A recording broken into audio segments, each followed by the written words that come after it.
Yeah, so the ProCase coming up on a week away from when we had, I guess, probably not the best way to word that, but a week ago was the ProCase up there at Rhino and Shorewood. Guys from Illinois, Wisconsin, Indiana, and then I believe one guy from Ohio. Really good event. A lot of scouts that attended, but I'll kind of pass it off to you guys. Talk through some players, maybe just the event as a whole, whatever you wanna touch on. I mean, I'll start it off just with saying, like, I really do think it was the best pro case we've had. Um, the depth of talent, the high end talent, and then you mentioned like the coach or the pro scout turnout as well. Probably the most scouts we've had, and I think they had a lot to look at that event, and that's what it's all about. Because not all these guys can get into the Super 60, and I expect it to continue to go that way down the road. Like I want to make this the best winter event for Illinois, seniors to look forward to attending, and Wisconsin products, as well. I would say 93% of the attendance was Illinois, Wisconsin high school, products, with a few from Indiana and Ohio, and really, really good talent from Wisconsin as well. But you know, with the way that this year's Super 60 was loaded and we didn't have a lot of late drops and the roster was pretty full, there were probably anywhere from 4 to 8 guys at the pro case that, in my opinion, easily could have fit into any of the past Super 60s, could have been invited this year. Like, it was really hard to not give some guys an invite. A Trey Cole who leads, the pro case in velo. A guy like Gavin Michaels who, like, we'll talk about all these guys, but just absolutely tore up the stat sheet when you look at it and took one of the best rounds of BP there. But we were completely full on the infield as far as up the middle defenders. So a lot of that factored into it. We were able to get one position player an invite to the Super 60 and one arm, and really glad we got both of those guys in. But no, it was an awesome night. Really, it was probably the best Wisconsin guys we've had down at the Pro Case as well. They got a lot of really, really good players down there. So I don't know, like I guess getting into some of the Wisconsin guys real quick before we move on to Illinois and open it up to you guys on whatever you want to say about the event. Like I thought Mason Schmidt, he's a Wisconsin Milwaukee. They had two really, really good commits there, I thought. Mason Schmidt and Ian Kaczynski's also a Wisconsin Milwaukee commit, and I really liked what he brought to the table defensively. Like he was one of my favorite infielders. Watching him roam around the infield, and I mentioned Mason Schmidt. Like he was the first arm out of the gate and it was coming out hot at 91, 93, throwing a ton of strikes. Looked like a starter to me. Had two different breaking balls, and I like really, really liked the spin. I thought both of them had put away potential, like plus offering potential, and he showed a ton of feel. So he was a huge winner for me. Chance Ruby's been a long time performer for the Wisconsin staff. Like he was a future gamer. He's a UIC commit, and UIC had a couple commits there at the Pro Case that night. Took a really sound round of BP, was one of my favorite infielders as well. And then along the same lines, Caleb Ligon, whose twin brother Ezra, is a left outfielder. He was at the Super 60. Caleb is a right shortstop, committed to Bradley. Man, it was the best I had seen him. Both those guys were senior future gamers down in Georgia for us this past late July. And both continue to get better. They were both like two sport athletes in high school, big time basketball players, but man, Caleb was all over the barrel in BP and moving really good on the infield, accurate arm, quick release, all that good stuff. Vince Bitter was another arm going to ISU, Illinois State, and just looks like he's going to be a really, really good college arm, was up to 93. Like the slider as well with some spin attributes over 2,500. So just wanted to shout out those Wisconsin guys. I know it's not a Wisconsin podcast here, but man, like if we're talking about the pro case, like those guys need to be mentioned because hopefully that's how it's going to be moving forward is like just as many really good Wisconsin players as Illinois players because they're in the same boat as we are as far as the Super 60. Like there's a ton of good players in Wisconsin, ton of good players in Illinois. It's getting really hard to get into that Super 60 event. So, man, let's keep crushing this pro case. And really good feedback from the pro scouts that were there as well. And excited to follow all these guys that were in attendance. So you guys can get in there with anything you had, any Illinois guys you like that you want to lead off with. But I guess I didn't mention the two guys that earned Super 60 invites, so feel free. I think one of them might have been a pick to click over there. Yeah. First off with Anthony Chavez, first baseman out of Mount Carmel, was my pick to click on our previous episodes where we kind of went around the horn with our guys who we thought would have really great nights. And honestly, I want to give our entire pod here some love because Gavin, yours was Caleb Cox, who then earned a Super 60 invite. And I'll get right back into Chavez, I promise. And then Hammett, yours was Gavin Michaels, who had a great night. And then unfortunately for Drew, he had Caden Shotzik, who just couldn't make it to the event. But no doubt in my mind, he wouldn't have put up a big round of numbers as well. So with Chavez, like ran a 6.7 760. He was 86 from first base, which to me is pretty above average arm strength for that position. But kind of what we assumed, it was a super loud round of batting practice from the left side. He was up to 107.8 off the bat, average 98.7, had an average distance of 296 with a max of 388. And if you think these numbers are impressive, just wait because he somehow topped them just a few days later at the Super 60. But he also led the ProCase in average hand speed at 24.5 miles an hour. So not only was it a heavy barrel through the zone, he had some quick hands as well. But just kind of what we've become accustomed to seeing with Xavi is dude's kind of a gamer. And, it's sometimes hard to see that in a showcase setting, but he just always rises to the occasion and he continues to get better, which is what you always want to see with these guys. None of these guys just plateauing. So I know we all remain very big fans of Anthony Chavez, and we'll kind of get into his big day at the Super 60 here soon. I mean, he was the first run of the day, Tyler. Also the only left-handed hitter there. But I mean, it's always like kind of tough when that first round of the day is like that good, and you're like, oh man, like it kind of messes with the eyes a little bit. You're like, is this kid really this good, or is like, am I just off? And he was that good. Like, he had an awesome round. It was on the barrel. It was up the middle of the field to the big parts, both gaps. But to him, like with him, he's like a true, advanced defender at first base, where it is like an asset. And a lot of times, first basemen are just kind of like, you just throw them over there because they can't really play anywhere else, right? And they're like, they got to, they can hit, but he's like a legit weapon over there. So much so that I think he could move to the outfield if he needs to, because the kid could really run. And he's fluid. Like, the movement patterns are good. Like, I think it could shift to the outfield if needed eventually. But you're right. He showed amazing, and the Super 60 was even better. So we can touch on that in a little bit. And then that second guy I mentioned was Caleb Cox. And Gavin, feel free if you want to get in here. No, I'll let you talk on his bullpen, but I just wanted to mention at the Super 60, I was just talking to him up in the bullpens before he was throwing, and it was the first time I had ever interacted with him. Really, it was at the Super 60, and he just seems like he's got like a really good head on his shoulders. Incredibly athletic family. He was telling me his dad played up to AAA with the Giants. His mom is a volleyball coach. I believe she played volleyball in college. His sister is a volleyball player at UIS, I believe. So he might have had a brother too in there. I don't remember for sure, but like super athletic family. Seems like a really good kid. And I mean, every time we see him, he just keeps getting better. So Tyler, I'll let you touch on his performance. Well, it all kind of adds up if his dad, was playing pro ball, because you can definitely tell there's some pro bloodlines with Caleb. Like, man, it was super impressive on the mound. I remember Drew walking over and just being like, wow. Like, and, I don't know. In my opinion, I feel like it takes a lot for Drew to really be super impressed with a guy, just with all the stuff we see. And everybody, I feel like the talent in Illinois just keeps getting better and better. But, he was 92 to 94, touched to 95 at the ProCase, was ripping off a very real breaking ball. And on top of that, like, I loved his splitter. To me, that's a pitch that's honestly really in vogue right now with high schoolers, it seems. I feel like I've seen more splitters these first 2 weekends of events than I probably did in the last 2 years of us doing events. But, the splitter was 78. It averaged negative half an inch of IVB, which is pretty ridiculous.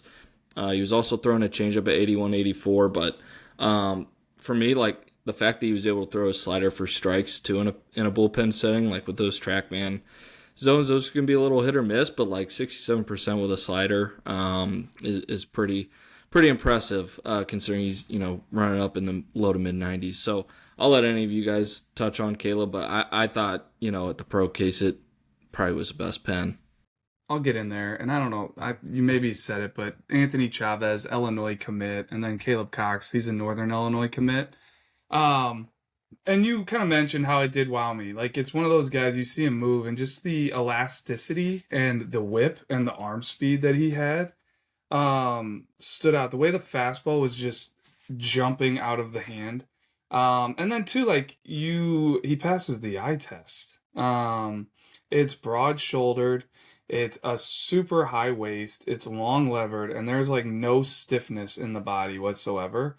And just there's something about the way he moves down the mound, the way the fastball jumps out of the hand, where it's like this kid could very easily be throwing 100. And that's kind of when he came to the Peoria Winter ID last year. I think we said it on the podcast. Like, it wouldn't surprise me in a couple of years if this guy's throwing extremely hard. I still think that way. The velo has ticked up a little bit since he was like 90, 91 at that event. And he has started to polish up the repertoire. But what I love, and he showed it even at the Super 60, is like he is so far away from a finished product. Like, it is still very, very raw from a pitchability standpoint, from just everything he has going. And that to me is the most exciting thing, is like this clay that he has so much more room to be molded and grow into what it's going to be. Like, I really can't wait for him to, whatever that next level is for him, whether it's Northern Illinois, pro ball, whatever, but like people to just continue to get their hands on him. And in 4 or 5 years down the road, I think we're going to be seeing Caleb Cox, making all kinds of jumps, and be able to look back and be like, yeah, we saw this coming. So it was, first off, just great that he drove up from Springfield. Like, Springfield is a hotbed for arms. It long has been, especially when you factor in the Glenwood area down there. And it kind of reminds me of how, like, Reed Detmer's dad was, AAA with the Cardinals. And then Reed he was an absolute stud, and his brothers were studs and are studs. But Caleb Cox down there in Springfield, these Central Illinois towns, man, are always producing arms. Central Illinois, Southern Illinois, in all pockets of the state, whether it's Effingham, whether it's that Metro East area this past, the 2025 class, the amount of arms that came out of the Metro East area is just crazy. So Caleb Cox will be a guy we'll be tracking down this spring. I'm excited to see him throw in game. He is at a smaller high school, so I don't know the quality of hitters he'll be facing, but that's okay. We're gonna see the fastball, control what the breaking ball looks like. Hopefully that splitter in game. See if he, how he holds runners, how he's, his composure on the mound. I'm really excited to just see him now in a game atmosphere, because I love the raw tools and the raw ability of him. And sorry that I'm going forever on this, but like, there's just so much to talk about when it comes to Caleb Cox. And I mean, you guys said it all with Anthony Chavez. Like, he's a huge fan favorite, made huge jumps, tore up the senior future games, and just he's been on a torrid pace for the past year. So that's what I got. Sorry. Get in there with anything else, but no, I couldn't agree more. Like, the kid's not even scratching the surface of like what he's gonna be. I mean, small town kid, like you said, whatever that next step is, like, there's a ton of clay to mold and work with there, and like he's gonna be special. You can just tell. But I want to move on to Gavin Michaels, my pick to click. Arguably one of the better, if not the best showing all around on the day. Like, ran a 6.4 to kick things off. I really was in on the swing in the round of BP. It's really flat and athletic and loose, averaging 100 miles an hour up to 103. Farthest ball 391, so he's got some juice in that frame. But I mean, I'm just really in on the athlete, up to 93 across the infield as well. And he's a kid that, in years past probably gets invited to the Super 60 off of that. But just with how talented and deep the roster was this year, like, it just wasn't in the cards. But I mean, he deserves his flowers. That kid deserves to be on some pro follow list this spring, and I'm sure there will be guys out to see him. But yeah, I just came away once again really impressed with him. The tools continue to get better. Get in there, Gav. I know you were going to say something. I was just going to say, with the Super 60, like, there were actually more position players and hitting groups and arms than there were last year. So it was just extremely tight. Like, we were blowing up Shooter Hunt's phone, telling him about all these guys. Had a call after the ProCase, trying to we were actually hoping there'd be, some guys calling in saying they couldn't make the Super 60 so we could get even more of these ProCase guys in there. Because you said it, like Gavin Michaels, man, that is the caliber athlete player that should be at the Super 60. But go ahead, Gav. Sorry. I was just going to say, like, he's continually gotten better. I feel like, just metrically and just as a player in game. But the thing that's pretty impressive about him, too, is, like, I feel like he hasn't gotten that much more physical. Like, his frame hasn't, it's not like he's gotten to be, like, some massive, jacked human being right now. Like, it looks like he still has that ability to grow into his body more. And he's already this athletic with this kind of strength. Like, averaging 99.9 off the bat is crazy, with the fact that he probably can't add a ton of strength still. So I'm curious to see how he continues to develop over the next few years. I couldn't agree more. Like the exit velocity numbers coming out of that frame is wild, and that just speaks to the twitch and just the way he can leverage his body and how athletic he is. And I agree. Like there's gonna be more in there, and he does it with relative ease too. It's not like he's swinging from the shoulders. Like it's a handsy swing that stays on plane, and man, he's backspinning the baseball. So like Gavin Michaels, long been a fan favorite of ours, and like keeps getting better. Going to Cincinnati, you guys may have said that, but there's a couple schools here that there's a couple repeat schools that had a lot of commits in attendance, and just want to make sure I give them their flowers as well. But really, like, I guess I kind of just want to take, like, okay, so Gavin Michaels was from normal community. Like, there were 3 normal community prospects at this event. And then a 4th in Gavin Schwartz easily could have been Super 60 type guy, ProCase guy, committed to Indiana. But, like, normal community, they are primed to make a run this spring. I mean, you watch the way Max Heineman swung the bat during BP. Like, the guy's all over the barrel. There's so much intent. There's so much feel to hit in Max Heineman. It just continues to impress every time I see him. And he's a UIC commit. Like, they had a couple of UIC commits there. But then you look at Drew Stevens, normal community as well. Like, he may be the guy that impressed me the most, just with, he's a guy that like Max Heineman was a junior future gamer, in 8th grade going into freshman year. Like, we've known these guys for so long, and to just see Drew continue to, like, he must work his tail off, because you look at his body, the way that he's gotten physical, like, that guy's getting after it in the weight room, and to see him just gradually progress and get better and better and more physical, and like, the hit tool to me has come so far for Drew. Not that he was ever like below, like he's always been a good hitter, but like, man, he was juicing balls to the pull side. I think there's even more strength to come in that frame. Like, I think he's going to have a lot of pull side power down the road. I'm really excited to see what Drew Stevens does this senior season and then beyond, because, man, I don't think he's slowing down anytime soon. I mean, ironically, Stevens and Heineman were my 2 catchers on the same JFG team. And yeah, Max was always that really like polished bat. And Stevens, like, you can tell he just has that makeup of like, he's going to work his butt off. Like, I remember him not getting like mad at me, but like, I had to break the news to him that he can't catch every inning of every game because we have another catcher in Max that needs to catch as well. So, I mean, he's just that kid that works his tail off. He wants to be out there grinding, and it's paid off, and it's been really cool to see. So happy for both of them. Yeah, and I think we should just stay on the topic of catchers, because honestly, our catcher crop was so good this night. Like, Adam Swanson for me, out of Ottawa, going to Bradley, like, that kid just continues to put up loud numbers across the board and show tools across the board. With Swanson, like, heck of an athlete. 6'5", 60. From the crouch, he was 81.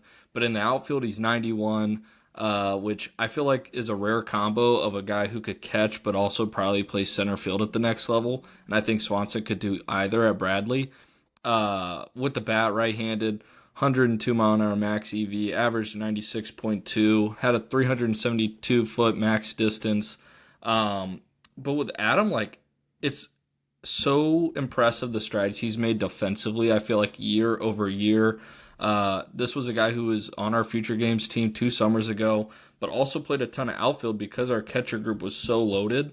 And just the catch and throw to me just continues to get better and better. So want to give Adam his props there because he's clearly a kid that just gets after it in all facets of his game. So yeah, without a doubt, like that kid, I think he'd be the first to tell you, like 2 years ago, like defense was not his, carrying tool, but it continues to get better. Like he's always been an athlete that can hit. It's a compact, strong swing. Like he hits in game. So that's always been there. But like you said, like he can play the outfield. The catching is like noticeably better. To where it's definitely like he could catch at the next level. The kid just works his butt off, and it's awesome to see. I'm glad for that kid.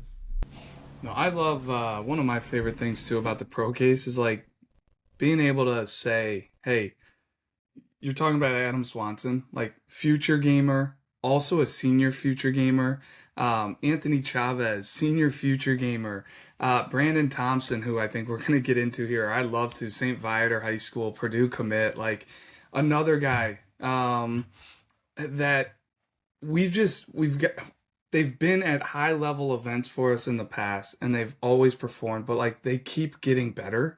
They're clearly working at it. Like Brandon Thompson, to me, he's long been one of the top catchers in the class, and like it wowed me at the ProCase. Him coming out of the chute, and like pop times are, whatever. You can say what you want about pop times.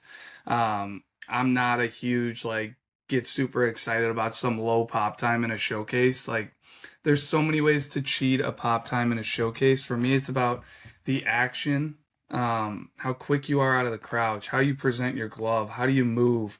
But like, man, he does it all right. It's very directional. He stays low out of the crouch, and that arm is out front and electric. The ball was playing true at 84 miles an hour, and every throw was on the bag. He would have been right towards probably the mid to upper echelon of the Super 60 catchers that I saw. Now, there were a couple that it was maybe the best catching, defense I had ever seen this year at the Super 60. There were two guys in particular that flat wowed me. But Brandon Thompson was right there with like the next crew. Super, super impressive round of defense for him. He also ran a 6.85, and he's physical. Like he's got all kinds of juice in the bat. It's 105 max EV. His max distance was 418, which, would have been a top 20 max distance at the Super 60. Just really awesome to see Brandon continue to work, continue to do his thing, and show like elite tools across the board. So that's what I had on Brandon. And definitely worth a mention there because you guys said it. Like the catching crop at this ProCase was really, really impressive. Yeah, long been a fan of Brandon. I since I saw him his sophomore year, went out to a game to cross him off to make sure we weren't missing anything and see if this kid was worthy enough for future games, and he was, and then some. It's just been really fun to see a catcher that's that legit defensively. To me, in my opinion, not to get on a soapbox, but I just feel like catching defense is just kind of a little bit of a lost art, but not with Brandon Thompson. Another catcher we need to get into is Dylan Kassab out of Hinsdale Central, going to Indiana. Like, man, Dylan was banging some baseballs during BP. He's long been a physical right-handed hitter with juice, and continued to show that at ProCase. He had a 106.2 max EV, averaged 95.9. We'll give him a 6 there. Also had a 403-foot max distance.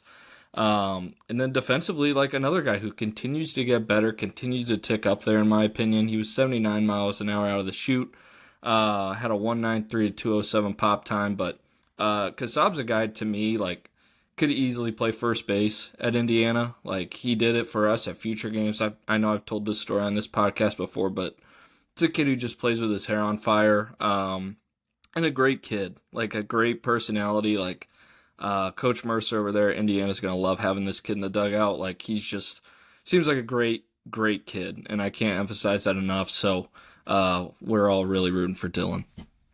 Yeah, really in on the raw power and just the upside he has there. Like, the kid looks like physically like a man, but again, that young face where the kid, like, he's going to get more physical and stronger. And if he's already banging baseballs that hard, 106 with over 400 feet with wood, like, imagine that kid in 2-3 years with Indiana's strength program and in the weight room with them. So I think it could be pretty scary. But no, like you said, like he can throw it behind the plate. He's got arm strength.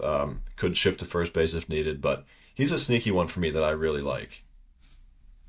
And I mean, Kasav was a future gamer, and I'm going to get into another future gamer, Jory Crocker. Man, when Jory was at the future games, we let him pitch and hit because it's really, really interesting on the mound. It was upper 80s with a good breaking ball, all kinds of extension down the mound as well. But I loved him at the ProCase. Like, hadn't seen him in a while, actually, so was really excited to get a look at him. And, man, like, did not disappoint. Not like an elite burner with the 60, but a well above average runner. I don't know the exact. I think he was like a 6.85, 60, but his round of BP, like all over the barrel, really loud, up to 104. And I think it was all of our, like some of our favorite round of the day. That's maybe not the right way to put it, but we all really liked his round of BP, and I would say it was an upper third round of BP at the ProCase. And then like gets on the infield, and it looks all day like a left side of the infield guy to me.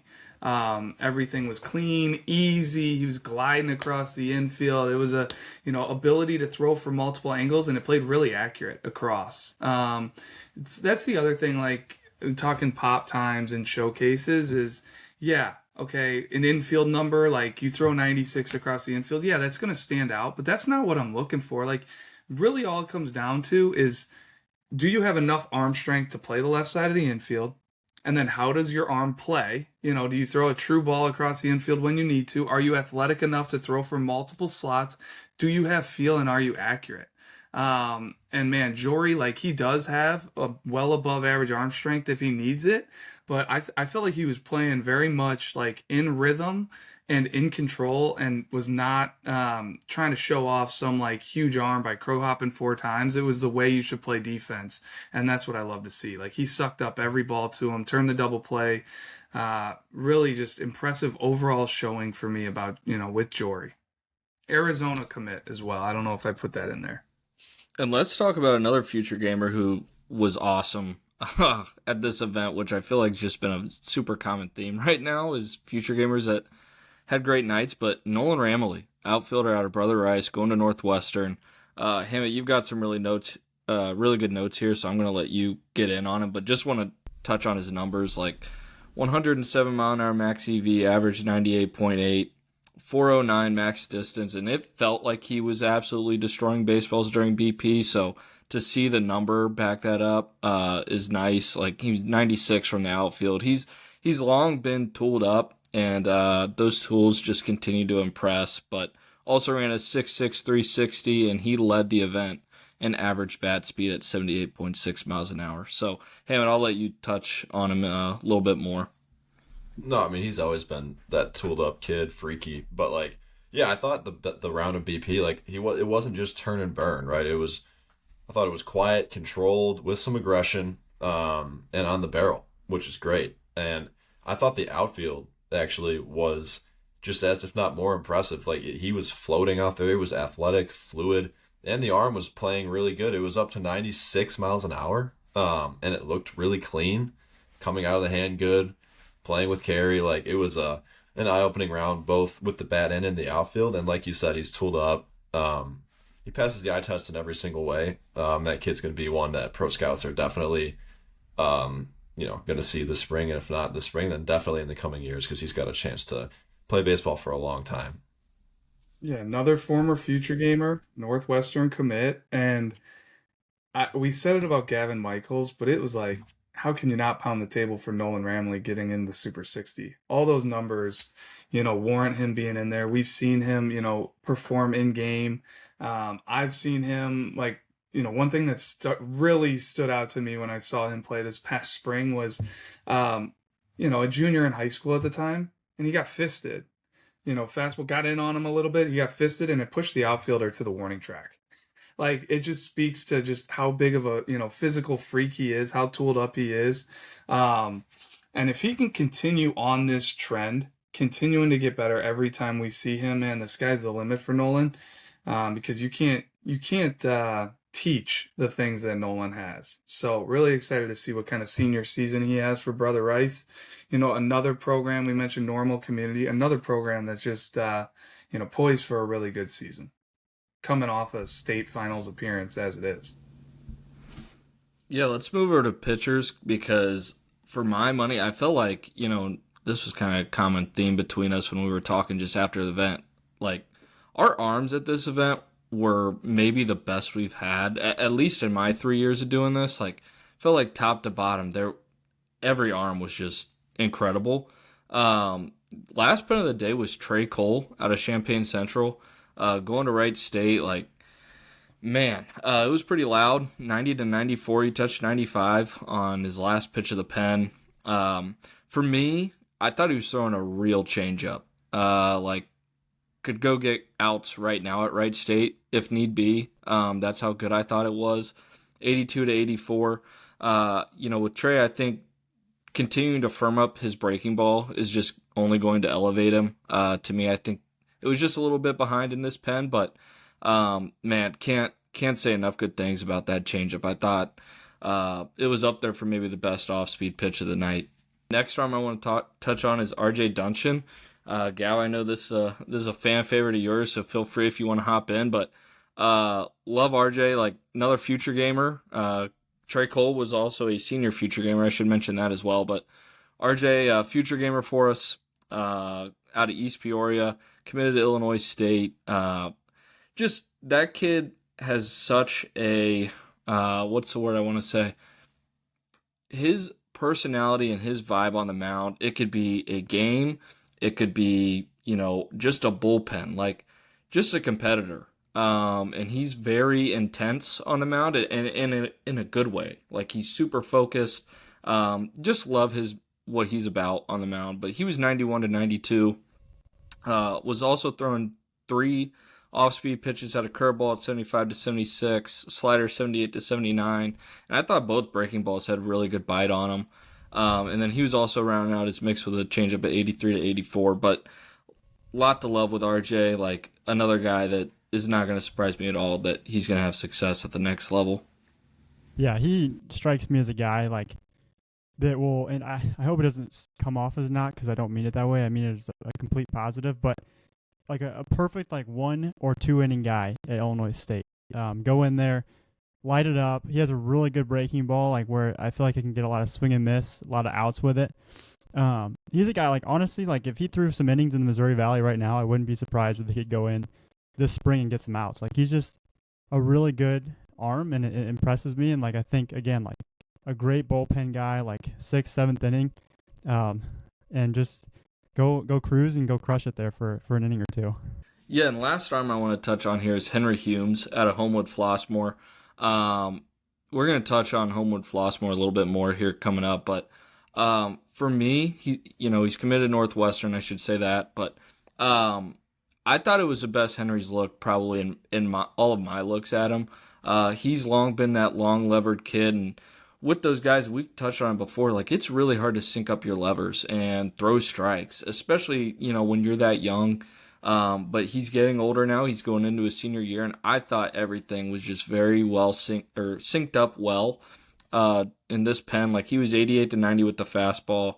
I loved his split change. It was kind of like that Vulcan grip that's kind of in vogue right now as well. Like 76 to 77, and I thought it played really well off his fastball.